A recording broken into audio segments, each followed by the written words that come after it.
హెచ్ఎండిఏలో ఒక్కొక్కటిగా అక్రమాలు బయటపడుతున్నాయి. మాజీ డైరెక్టర్ బాలకృష్ణ ఎపిసోడ్తో ప్లానింగ్ విభాగంలో పనిచేసే అధికారులపై ఏసీబీ ఇంటెలిజెన్స్ నిఘా పెట్టింది. దీంతో అధికారుల భూదందా బయటపడుతోంది. బినామీ వ్యక్తుల పేర్లతో ఆస్తులు బయటకు వస్తున్నాయి. అక్రమంగా కోట్లాది రూపాయలు ఖరీదైన విల్లాలు, విలువైన ఆభరణాలు, భూములు బయటపడుతున్నాయి. హెచ్ఎండిఏ ప్లానింగ్ వింగ్ లో అధికారులు చేసిన అక్రమాలు చూసి ఉన్నత అధికారులు పరేషాన్ అవుతున్నారు. నిషేధిత జాబితాలో ఉన్న భూములకు అనుమతులు, బిల్డింగ్లకు పర్మిషన్లు చూసి షాక్ అవుతున్నారు. అయితే గత సర్కార్ హయాంలో బీఆర్ఎస్ నేతలకే ఎక్కువగా అక్రమంగా అనుమతులు ఇచ్చినట్టు ఏసీబీ ఇంటెలిజెన్స్ విచారణలో తేలుతోంది. హెచ్ఎండిఏ అక్రమాలపై మరిన్ని డీటెయిల్స్ రాజు లైవ్ లో అందిస్తారు. రాజు, హెచ్ఎండిఏ అక్రమాలపై ఏసీబీ విజిలెన్స్ విచారణ అప్డేట్స్ ఏంటి? Thank you Aparna. రీసెంట్గా హెచ్ఎండిఏలో అక్రమాలు ఒక్కొక్కటి బయటపడుతున్నాయి. హెచ్ఎండిఏ డైరెక్టర్గా పనిచేసిన మాజీ శివబాలకృష్ణ ఎపిసోడ్తో హెచ్ఎండిఏలో ఎంక్వైరీ చేసింది. దీంతో చాలా విస్తుపోయే నిజాలన్నీ బయటపడుతున్న సిచ్యువేషన్ అవుతుంది. ఎందుకంటే ప్రధానంగా గతంలో 2017లో పురుషోత్తమ రెడ్డి హెచ్ఎండిఏ డైరెక్టర్ గా పనిచేసినప్పుడు ఆయన మీద ఏసీపీ దాడులు జరిగినప్పుడు దాదాపు 500 కోట్ల వరకు అక్రమాస్తులు బయటపడ్డాయి. విలువైన వస్తువులు కావచ్చు, బంగారం కావచ్చు, నగదు, అదేవిధంగా బిల్లాలు, భూములు, ఇవన్నీ పురుషోత్తమ రెడ్డి అక్రమాలు అన్ని బయటపడ్డాయి. సేమ్ రిపీట్ అయింది ఇప్పుడు బాలకృష్ణ పైన ఏసీపీ దాడులు జరిగినప్పుడు. దాదాపు 500 కోట్లకు సంబంధించిన ఆస్తులు మొన్న రీసెంట్ గా ఆయన పైన ఏసీబీ దాడులు జరిగినప్పుడు బయటపడ్డాయి. తర్వాత ఆయన కస్టడీలోకి తీసుకుని విచారిస్తున్న సమయంలో బినామీల పేర్లతో మరికొన్ని 100 కోట్ల రూపాయల ఆస్తులు కూడా ఉన్నట్లు తెలిసింది. అంతేకాకుండా రియల్ ఎస్టేట్ దందా కూడా వాళ్ళ కుటుంబ సభ్యులు కావచ్చు, అదేవిధంగా ఇతర వ్యక్తులతో, నమ్మిన వ్యక్తులతో ఆయన రియల్ ఎస్టేట్ దందా చేస్తున్నారు. దీంతో ఆయన ఆస్తులు దాదాపు 1000 కోట్లకు పైగా ఉన్నట్లయితే విచారణలో తెలియదు.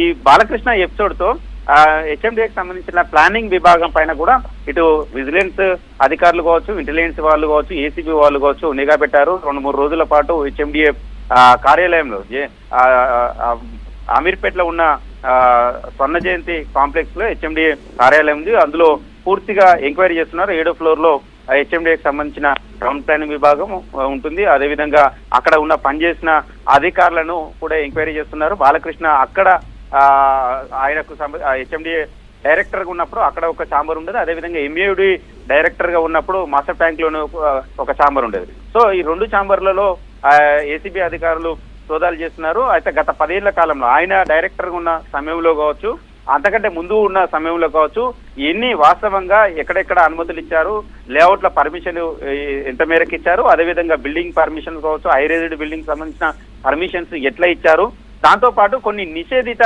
భూముల్లో కూడా లేఅవుట్లకు పర్మిషన్ ఇచ్చిన ఉదంతం కూడా బయటపడుతున్న పరిస్థితి కలుగుతుంది. ఎందుకంటే మొన్న రీసెంట్ గా చేసిన ఎంక్వైరీలో చాలా నిజాలు బయటపడుతున్నాయి. వాస్తవంగా బీఆర్ఎస్ సంబంధించిన నేతల లేఅవుట్లకే ఎక్కువగా పర్మిషన్ ఇచ్చారు. నిషేధిత భూములకు కూడా లేఅవుట్లకు పర్మిషన్ ఇచ్చిన సంగతులు కూడా బయటపడుతున్నాయి. అదేవిధంగా change of land use certificate విషయంలో కూడా, అంటే భూములు బదలాయింపు సంబంధించిన విషయంలో 1000 కోట్ల రూపాయలు కూడా దండుకున్నారు అనేది కూడా స్పష్టమవుతుంది.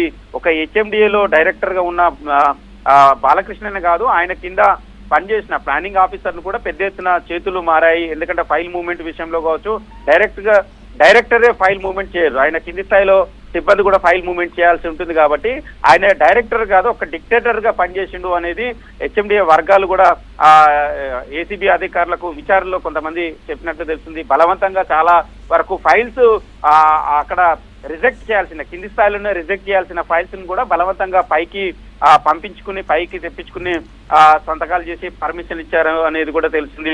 సో చాలా వరకు అక్రమాలు ఒక్కొక్కటిగా బయటపడుతున్న పరిస్థితిని కడుతుంది. ఏసీబీ దాడుల తర్వాత హెచ్ఎండిఏ పూర్తిగా వణికిపోతుంది. హెచ్ఎండిఏ అధికారులు కూడా పూర్తిగా వణికిపోతున్నారు, భయాందోళనకు గురవుతున్నారు. ఏ క్షణంలో ఎవరిపైన ఏసీబీ దాడులు అవుతాయి, ఎవరిపైన కేసులు నమోదవుతాయి అనేది చాలా మంది హెచ్ఎండిఏ ప్లానింగ్ విభాగంలో ఎక్కువ అయితే భయాందోళనకు గురవుతున్న సిచ్యువేషన్ కడుతుంది.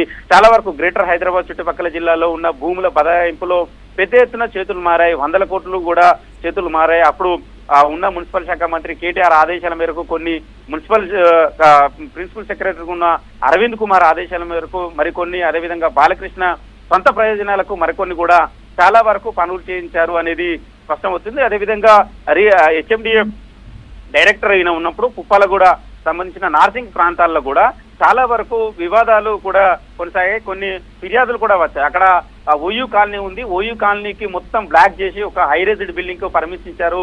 దాంతో బ్లాక్ చేయడం వల్ల ఓయూ కాలనీ పూర్తిగా వర్షాకాలం వస్తే ఆ కాలనీ మొత్తం నీట మునిగే పరిస్థితి కనబడుతుంది. చాలా సందర్భాల్లో కూడా అది అప్పుడు మున్సిపల్ శాఖకు సంబంధించిన ఉన్నతాధికారులకు ఫిర్యాదు చేసినా ఎవరు కూడా స్పందించలేదు. దీంతో ఇప్పుడు హెచ్ఎండిఏ డైరెక్టర్ గా బాలకృష్ణ ఎవరైతే ఉన్నారో ఆయన మీద ఏసీబీ దాడులు జరిగిన తర్వాత ఆయనతోని ఎంతమంది ఇబ్బంది పడ్డారో, ఎవరెవరు సఫర్ అయ్యారో వాళ్ళంతా ఏసీబీ కార్యాలయానికి వెళ్లి ఫిర్యాదులు చేస్తున్న సిచ్యువేషన్ అయితే కనబడుతుంది. సో దీన్ని బట్టి చూస్తే హెచ్ఎండిఏలో అక్రమాలు ఏ విధంగా జరిగాయి, ఎవరెవరు పాత్ర ఎంత మేరకు ఉన్నది అనేది చాలా వరకు ఇప్పుడున్న ప్రభుత్వానికి కావచ్చు, ఇప్పుడున్న ఉన్నతాధికారులకు కూడా తెలుస్తుంది. చాలా వరకు 111 జీవోలో కూడా రెసిడెన్షియల్ జోన్ లో కూడా పర్మిషన్ ఇచ్చారు.